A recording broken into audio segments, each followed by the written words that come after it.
I think her story is important. I think it's a story about really like redemption and second chances, the power of becoming a mom. Ariel Bullock.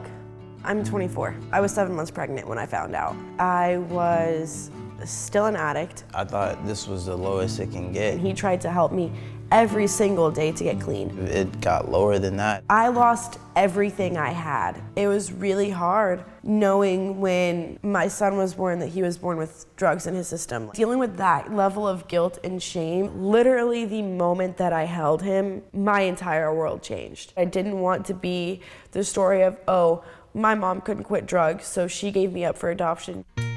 We're actually Canadian, and we were relocated to Houston, Texas in 2010. I was sitting, in Canada with my stepmom. She started telling me about an organization called 100 Women Who Care, a group of women that gather together and they give back to the community. Grabbed my group of girlfriends and I was like, we can do this. Somebody had posted about this young woman who was in a very difficult situation, was basically homeless and didn't have any place to go. I was gonna stay in a 90-day rehabilitation program and raise him at a rehab center. It just wasn't the place for me to raise my child. I guess they just kind of tried to hop in and help her out as much as they could. Crazily enough, everything kind of got approved and we ended up picking up Ariel and Michael from the hospital. And I was like, wait, like really? There's a lot of what ifs. 90% of people in the world would not do this. Be like, yeah, like, let me bring a recovering addict into my home. We picked her up on the 17th of April, so she's been here about 5 months. I